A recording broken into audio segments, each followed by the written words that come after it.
Edouard, sérieux? David, passe pour l'eau, s'il te plaît. On parle de Chassidut, en particulier Chassidus Chabad.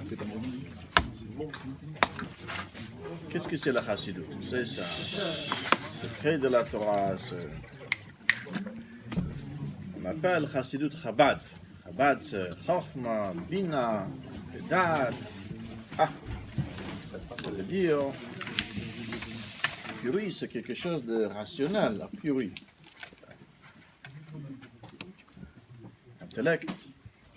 Et BMS, c'est un grand erreur. C'est bien sûr, c'est le cause. C'est divin. C'est le. Elamai. Comprends pas.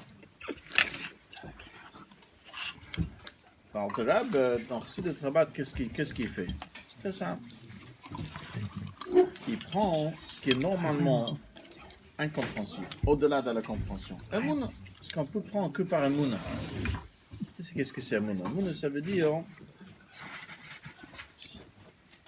on sait que c'est comme ça, même si on ne comprend pas, mais on sait, il n'y a pas de doute. Et ce qui normalement on ne peut pas saisir par le cerveau. Le Chidush, c'est de Chabad, que même ça, c'est plus aussi, pas compréhensible, mais c'est peu ugly, c'est peu. Le Seichel aussi peut l'accepter. De façon, le Seichel, l'intellect peut l'accepter. Ça veut dire, on prend le Mouna, on le lit avec le Seichel. Et ben, ça veut dire que le Mouna, derrière Klal, chaque juif, il a un maïmen. Israël, dans le Gemara, Israël ma'aminim b'nei ma'aminim. Ils sont des croyants, des fils de croyants. Chaque juif est un croyant, un maïmin naturel. Comme l'Alter explique dans le Tanya, Perek Tes, cette idée que chaque juif, il hérite une neshama parce qu'il est un descendant d'Avraham Avinu. Et donc, il a une neshama de Gdusha. Il a une neshama qui est un chilek elokam mimal, mamash. Et dans cette neshama, il y a Ein Sof, la lumière divine, qui rayonne dans sa neshama. Et ça, c'est de là que chaque juif, il a un maïmin, il a un amouna. C'est au-delà de sa compréhension. Ok. Mais l'amouna, si elle reste qu'au niveau de l'amouna, elle peut être beifun shal makif. Makif, c'est pas bepinimut. Qu'est-ce que cela veut dire? Le Gemara donne pour cela un parabole. Le Gemara nous dit comme ça. Ganve, afu machtarta, bachmana karya. Un ganev, un voleur, lorsqu'il est afu machtarta, c'est-à-dire il rentre déjà dans le marteres, vous savez, le vol sophistiqué de l'époque, c'était qu'on creusait un tunnel. Par réfraction.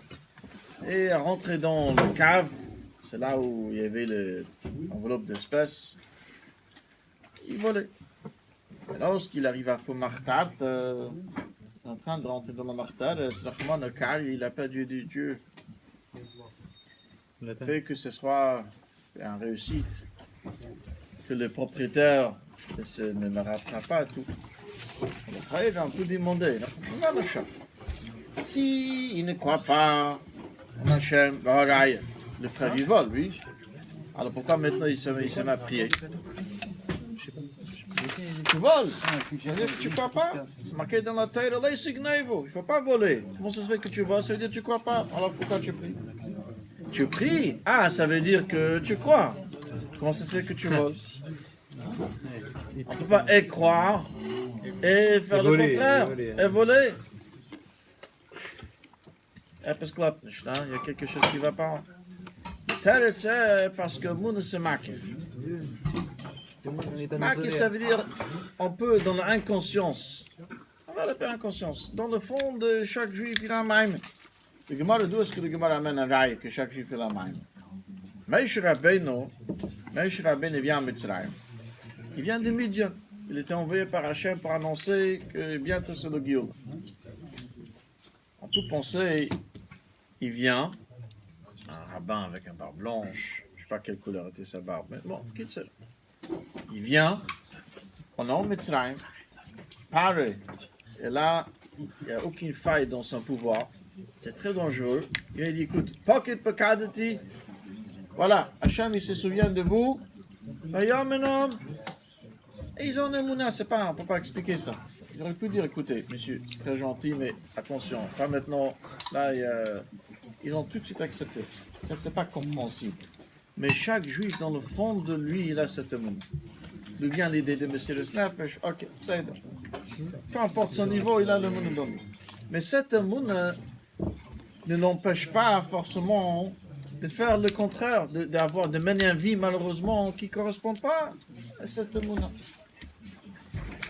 Comme l'Alter dit là-bas, il y a un Kalche Bekal, il m'a péché Israël, lui aussi il a l'Emouna. Lui aussi il est prêt à te mettre cette nefesh. Emouna, c'est quelque chose qui reste dans l'inconscient, c'est makif. Qu'est-ce que c'est Chabad? Chabad, c'est pas seichel, c'est pas quelque chose de rationnel. Chabad fait ce qui est normalement au niveau d'Emouna. Cette Emouna soit bepinimiyut, c'est-à-dire comme quelque chose qu'on peut comprendre, quelque chose qu'on peut saisir. Et là, à ce moment, l'Emouna ne reste pas quelque chose d'abstrait. Elle ne reste pas dans l'inconscience, ça devient quelque chose de conscient. Et donc, c'est quelque chose finalement qui est vivant. Dans cette même lettre que nous avons citée tout à l'heure, que le Rebbe Rashab il écrit à Lubavitch, à Bocharim de la Yeshiva, à Rosh Yeshiva, à Mashpi, Mashgichim, où il décrit Yutet Kislev en tant que le Rosh Hashanah de la Chassidut.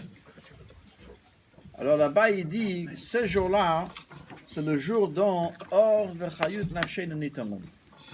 Or v'chayut nafshenu nitamon, c'est la lumière et le chayut qui nous était donné ce jour-là.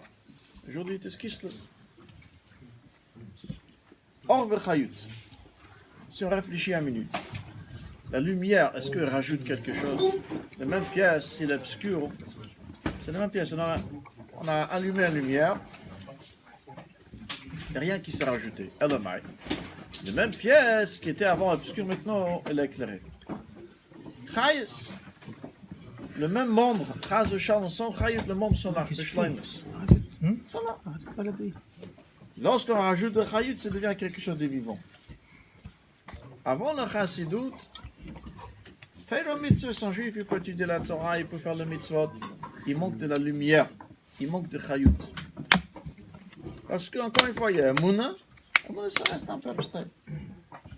Pour que ces choses-là soient quelque chose, Torah Mitzvot, un judaïsme vivant, un judaïsme avec enthousiasme, c'est quelque chose d'éclairé, pour cela il faut étudier la Chassidut. Il n'y a pas d'autre manière de le faire. Depuis que la Chassidut s'est dévoilée, et ça c'est le chemin, un juif qui veut étudier la Torah et faire le mitzvot avec ferveur, avec Eir B'chayes, que ce ne soit pas quelque chose d'obscur, mais quelque chose où il manque de chayut, de vitalité, même s'il va faire Torah mitzvot, il va faire tout. C'est marqué dans le Shulchan Aruch. Pour cela, il faut étudier Chassidut et Chassidut Chabad, et de notre génération, évidemment, il faut étudier les Sichot et les Mamarim de Rabbi. Donc c'est un bon jour de prendre des décisions, de se renforcer dans l'étude de la Chassidut et le Dark Chassidut.